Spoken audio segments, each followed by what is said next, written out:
Hello and welcome into another episode of Locked On Wolves. Today on the show, ESPN has released their first round of NBA projections, win-loss total projections based on their expert panel for the season. And it is an absolute disaster. I'll break it down, tell you why the Timberwolves are ranked way too low here upcoming on the show. Welcome in. You are Locked On Wolves. You are Locked On Timberwolves, your daily Minnesota Timberwolves podcast. Part of the Locked On Podcast Network. Your team every day.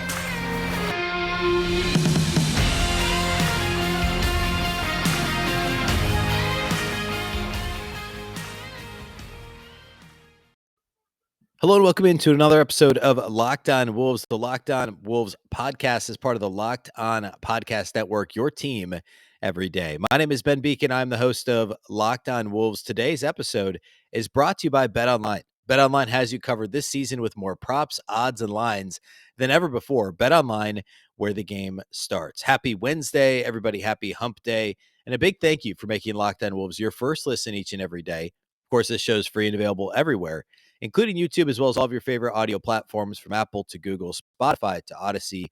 You can follow the show on Twitter at Locked On T-Wolves and also at Beecken. That's with two B's, two E's, C-K-E-N. All right, as the offseason rolls along here, we start to get a few of these win-loss projections, Western Conference, Eastern Conference, standings projections, things of that nature. I always like to talk about the big ones, right? The ESPN projection. The NBA.com one is typically a bit better.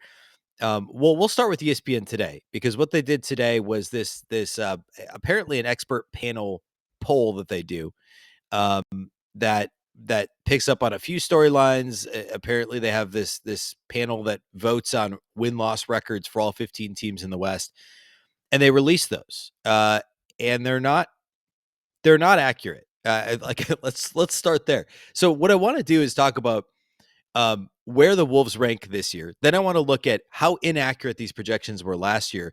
And then I'll explain why I think these projections are inaccurate this year, not just about the Wolves, but teams both in front of and behind the Wolves in this ranking that I think will be much better or worse than what ESPN is projecting.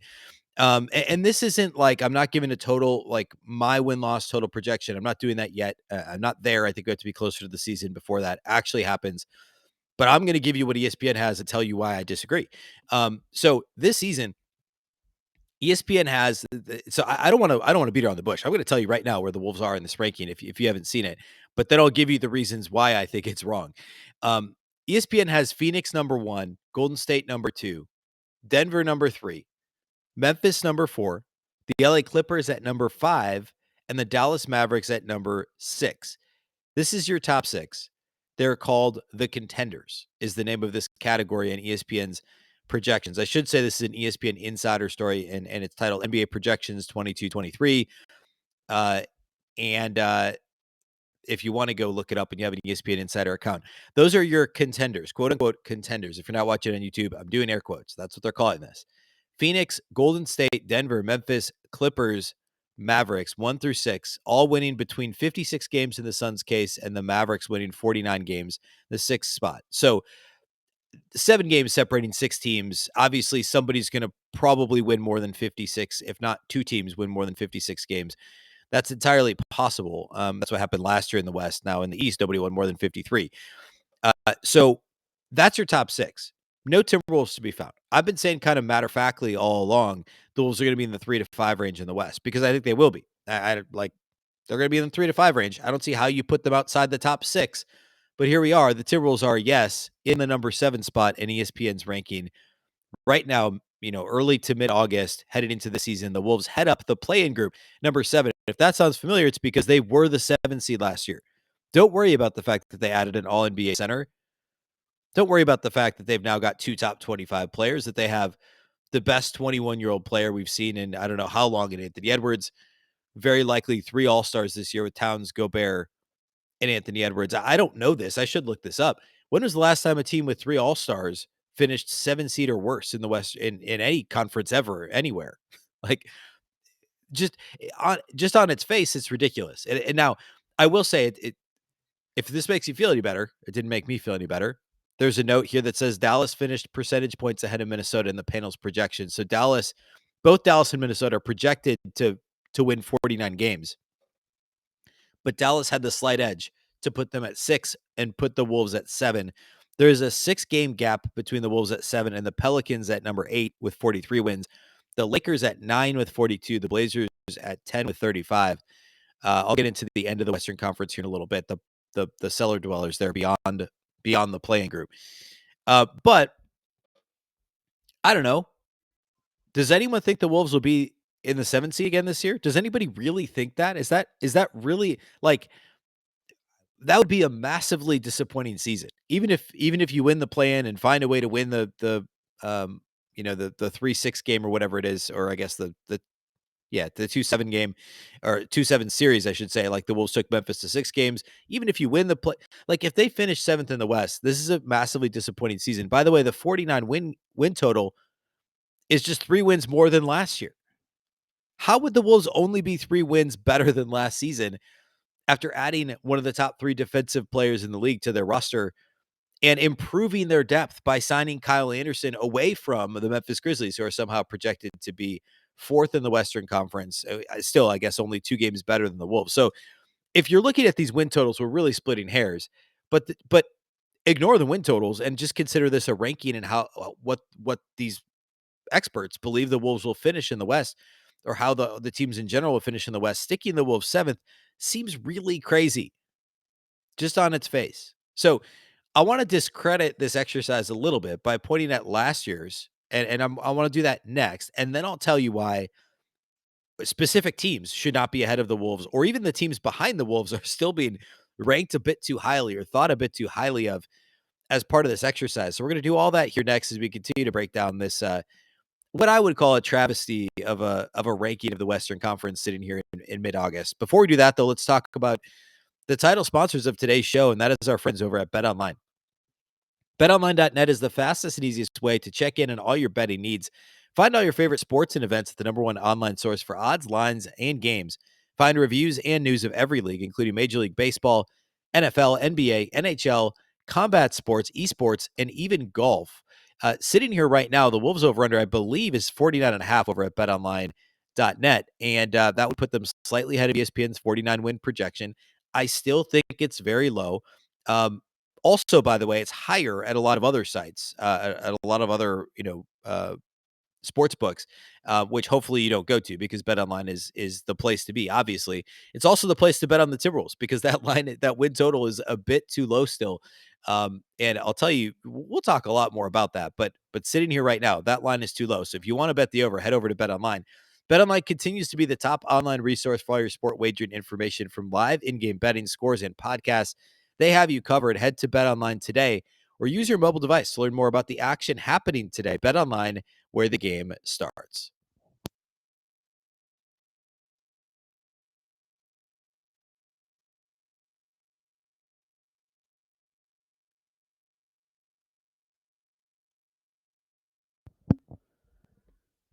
Last season, this same ESPN exercise, I found it. I pulled up the article from last year. They didn't want you to find it, but we found it. Last year, ESPN, here's what they had last season at this time. So I guess they released it closer. It was early September last year. At least that's the date on the archived article. But still well before preseason, well before the actual season. This was ESPN's ranking last year. They had Utah finishing in the #1 seed, which wasn't crazy because they had the year prior, and they finished 5th last year. They had the LA Lakers, though, finishing 2nd in the Western Conference with 53 wins. And that did not happen. They won 33 games, 20 games less than what the ESPN projection was at this stage last season. They had Phoenix 3rd with 51 wins. They were 1st. They had Denver 4th with 50 wins. Of course, the Michael Porter Jr. injury set them way back, and then Jamal Murray never returned. But they still won 48 games and finished 5th in the Western Conference last season. So that wasn't far off. Dallas at 5th with 48 wins. They did finish 4th with 52 wins. I thought that was not a bad ranking at the time. They have Golden State 6th at 48 wins. Of course, they won only 53 regular season games, finished 3rd in the West, but of course won the title. The play-in group that they had last year at ESPN, the Clippers at 7, Portland at 8, Memphis at 9, and New Orleans at 10. The Timberwolves weren't at 11. They weren't at 12. That's where the Kings and Spurs were. The Wolves last year in this ranking were 13th in the Western Conference and with 31 wins. They were 15 wins better than that this year. So they missed the Wolves by 15 wins. They missed the Lakers by 20 wins last season. And before you say, wait a minute, didn't everybody think the Lakers would be better than they were? Didn't everyone think the Wolves would be worse than they were? Yeah, pretty much, but not by that much. I went back and I verified what I projected last season around the same time, and I had the Wolves winning 42 games and getting the 9 seed in the Western Conference. Ultimately, they won 46 and got the 7 seed. So even I, who err on the side, I don't know, maybe a little bit on the optimistic side, but I'm very realistic when it comes to my projections. If you're a long-time listener to the show, you know that that's true. I'm a realist when it comes to this stuff. And I try to just call it exactly how I see it. And I was a little pessimistic on the Wolves, but only by 4 games and 2 spots in the Western Conference. ESPN thought they would be 15 games worse than they were and had them 13th behind the Kings. I spent like 2 weeks last offseason, complaining about how everyone thought the Kings would be better than the Wolves. They weren't, and it wasn't close. The Kings won 30 games. The Wolves won 46 last year. The Kings finished 4th to last in the West, barely ahead of a Portland team that didn't have Damian Lillard for most of the season. So back to that, I guess that range in the West last year. With Dame, I guess Portland winning 43 games would have been crazy. Memphis at 42 wins was really low. I had Memphis last season battling for the 6th seed. I think I ultimately put them 7th in the West and had them at mid 40s wins. And ESPN had them 9th last season. They had the Pelicans at 10. Obviously, nobody knew when Zion Williamson would come back. It never happened. So that's a little bit defensible. But putting the Kings at 11 and the Wolves at 13 last year, putting Memphis all the way down at 9, and putting what's the other one? Well, I guess and the Lakers at 2 with 53 wins was all crazy. I had the Lakers 2 or 3 spots worse than that. My big miss last year, and I'll cop to this. I had Golden State barely making the play-in. I didn't think they would be nearly as good as they were. And obviously they won the title. So that was my big miss, and it's a big one. But I was on Memphis being better. I was on the Timberwolves being better. I was on the Kings being bad. And ESPN messed up all of these in last year's rankings. So sitting here looking at this year's rankings, it's absolutely astonishing to me to say that the Timberwolves would finish 7th in the Western Conference. Now, again, in their defense, the teams 4 through 7 are separated by 2 wins, with Memphis at 51 wins, the Clippers at 50, Dallas and Minnesota both at 49. So we're kind of sort of splitting hairs. But the fact that the tiebreak pushed the Wolves down to 7 is still kind of crazy. So let's talk a little bit about some of the teams around the Wolves. I want to start with the teams ahead of Minnesota and why I would knock them down a bit. I get Phoenix being number 1. Again, I'm not making my official projections yet. I understand Phoenix and Golden State at 1-2. Putting Denver only 2 wins behind Golden State feels a bit risky to me. They did not have a great offseason. They shored things up just a little bit, I guess, with some of the fringe moves that they made. But their improvement is going to entirely be based upon improved health, right? From both Porter Jr. And Jamal Murray. And Jamal Murray hasn't played in basically 2 years. So, what does he look like? Michael Porter Jr. hasn't played in a year. What does he look like? Kentavious Caldwell-Pope is a good addition. They drafted a couple of well-thought-of rookies. But in terms of their actual free agent additions, I talked about this a little bit the other day. It's basically Bruce Brown, who's a really good player, and I actually liked him as a potential acquisition for the Wolves, and DeAndre Jordan, who was played out of the rotation a couple times last year by separate teams. Caldwell-Pope's a good addition as well. But losing Monty Morris, Will Barton, and JaMychal Green is really significant, and to a lesser extent, Bryn Forbes. I don't know that roster is better. I think it's less deep. I think you're relying completely on Jamal Murray and Michael Porter Jr. to bounce back in a big way. I think they probably get off to a slow start. Putting them 4th to me, I don't know. I would put the Wolves ahead of them sitting here. I understand Nikola Jokic is the reigning MVP. I get that. The Timberwolves have far better depth, and a Jamal Murray coming back from injury and a Michael Porter Jr. coming back from injury, you're not going to say they're better players than Karl-Anthony Towns, Rudy Gobert, or even Anthony Edwards at this stage. I don't know that we could just pencil them in as better than all 3 of those guys. So even if we concede that Jokic is better than those 3 guys, how would you ever put them ahead of the Wolves? Now, again, ESPN only has them 1 game ahead of the Wolves, but they have them 4th. So Jazz, Lakers, Suns, I buy that. Nuggets, I don't buy that at 4. The Mavericks, I certainly don't buy them at 5 with 48 wins. Yeah, they were better than people thought last year. By the way, I was on them being better than people thought they would be. They won 52 games. They were really disappointed 2 seasons ago, came on strong last year, but how much of that was due to Jalen Brunson? And Jalen Brunson is no longer there. So, what are you relying on if you're Dallas? Well, um, I guess you're relying on signing JaVale McGee, because other than that, it's the Christian Wood trade, and that's it. Christian Wood's really good. I like him a lot, but you're missing Jalen Brunson and then some other depth pieces from last year's team. Is Wood going to shoulder the high usage role that Brunson did? Obviously not in the same way. It's going to free the ball up even more for Luka Doncic, but part of their problem is nobody else has been able to really provide that supplemental offense besides Brunson last year. So thinking that they're penciling them in for 48 wins seems a little bit aggressive once again. So putting them at 5 and putting the Nuggets at 4 is not where I would have landed with this. Or sorry, I missed that. They're at 6, not at 4. My bad. Memphis is at 4. Dallas is at 6. I definitely would not have them quite that high. The LA Clippers at 5. That I guess makes some sense when you've got the talent of Paul George and the talent of Kawhi Leonard coming back, putting them at 50 wins. It's still quite a jump from 42 wins to say they're going to win 8 more games. I wouldn't even necessarily say the Wolves are for sure going to win 8 more games, although I may end up in that range, because the rest of the roster doesn't look all that different. And so putting them there, like, yeah, they added John Wall. That's pretty much it. Otherwise, you're looking at retaining guys, right? They brought back a bunch of guys. They didn't bring back anybody new, or they didn't bring in anybody new besides John Wall.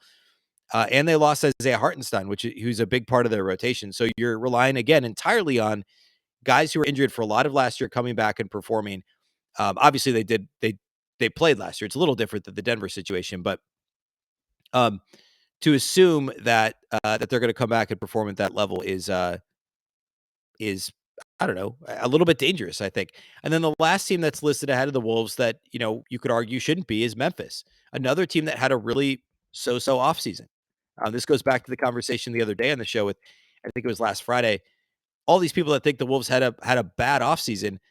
Some of these other teams literally didn't improve. I mean, Memphis, all they did was they added Danny Green via trade. They added probably 2, maybe 3 rotational rookies, and they lost Kyle Anderson and DeAnthony Melton. This is not a better team than it was last year. If anything, it's a now, the other thing is they completely outperformed expectations. They won 56 games last year. And as we've seen with like Atlanta, actually last year, Atlanta coming off their conference finals appearance, the growth is not always linear. Yes, John Morant is fantastic. Yes, this is a deep roster. Yes, Jaren Jackson may finally be healthy.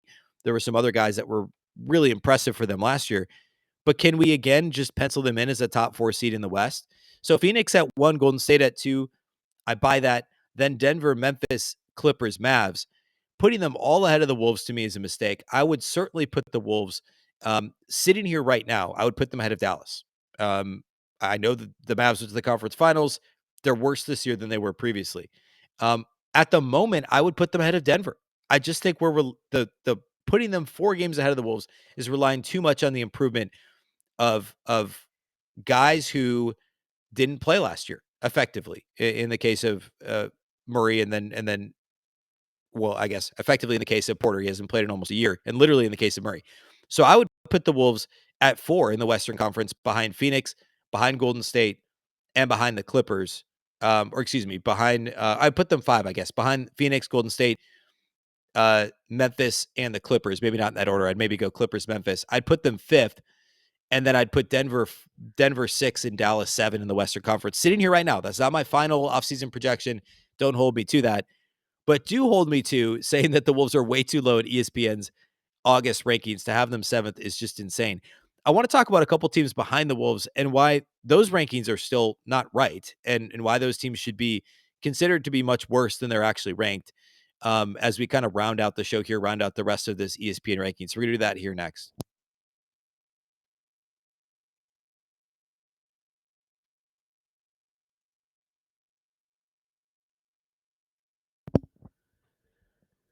All right, so the bottom portion of ESPN's Western Conference rankings has the Timberwolves, of course, at 7 with 49 wins. New Orleans, nobody really knows what to make of the Pelicans because it's, again, contingent on Zion coming back, although the roster did improve in season last year when they brought in CJ McCollum. They didn't do much else, I guess, in the offseason. It's pretty much, hey, we've got CJ, we've still got Brandon Ingram, and we're going to have a healthy Zion. So if we, like, a lot of these offseason grades are giving them an A and all this stuff, they didn't do anything except for Zion Williamson gets healthy, and they drafted Dyson Daniels, but how many rookies, even a top 10 rookie, is going to make that big of a difference from day one? So putting them at 8, it's maybe right. That may be where we finish, but it still feels a little optimistic. Unfortunately, I hope I'm wrong. I hope Zion's really good this year. It'd be fun to watch a good Zion, healthy and contributing Zion Williamson. Now, again, the Wolves are percentage points behind the Mavs at 6. They're both at 49 wins. The Pelicans are 8 at 43 wins in this projection, so 6 full wins behind the Wolves. Then the Lakers at 9 at 42 and 40. Let me remind you that last season, the LA Lakers won 33 games. So this is a 9-game improvement for the Lakers. Well, actually, so a 9-game improvement for the Lakers is crazy. This roster is not like, I get that they got younger, but did they get better? I get that they're letting, some of these older guys go and they're, shoring up the roster in a different way, at least a more, hopefully a more, I don't know, exciting way, right? Lonnie Walker, that's a fun free agency addition. Juan Toscano Anderson, Thomas Bryant, like those guys are fine. But where's the shooting going to come from around LeBron and around Anthony Davis and around Russell Westbrook, who isn't a shooter, obviously? They lost Malik Monk, who could shoot, but otherwise, how is this team better than last year? I guess you could assume that Anthony Davis and LeBron James, I don't know, it's hard to assume they're going to be more healthy given LeBron's age and AD's track record. But if they're both a little bit healthier and you figure that last year's a bit fluky, they've got a new coach, but I don't know that saying that they have a new coach is a positive thing when the last one had won a championship and the new coach is a brand new head coach. I just don't see them improving by 9 games when the roster itself didn't improve, and you're not relying on young players making a leap. You're relying on old players playing better and staying healthy. So 42 wins for LA. I don't know. I don't love that. And so that's a 9-win jump for them. The Pelicans jump would be a 7-win jump, and then the Blazers at 10 with 35 wins would be an 8-win jump, which is, I think, the most feasible of the three because you have Damian Lillard coming back.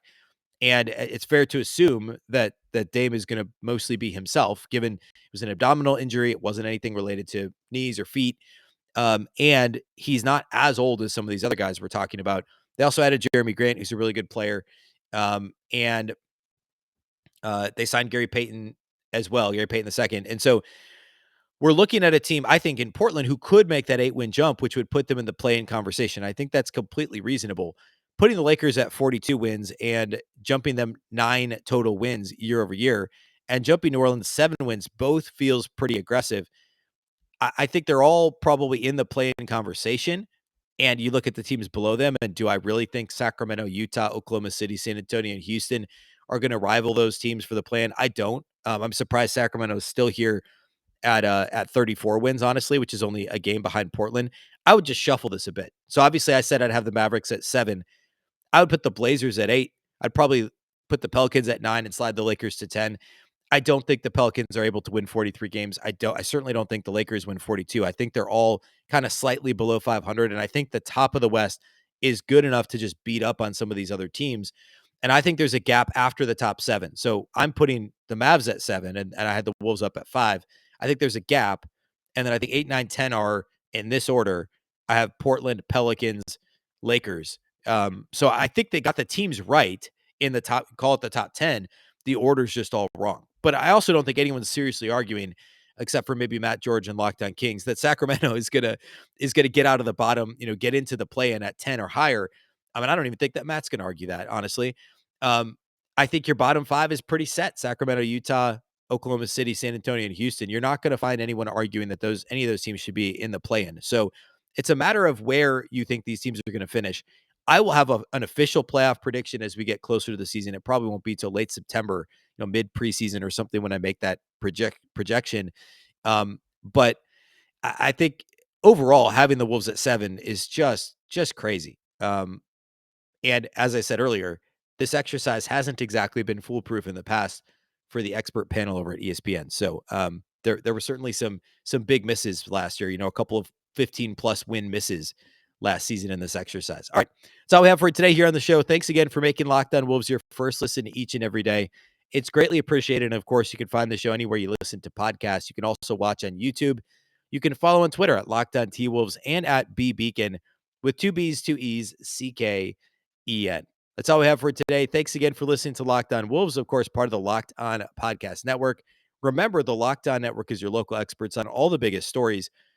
For your second listen, you can get up to date on the latest news and rumors in the league in just 30 minutes every day with Locked On NBA. Locked On NBA, your daily NBA update in just 30 minutes. Once again, I'm Ben Beecken. This is the Locked On Wolves podcast, and we'll catch you next time.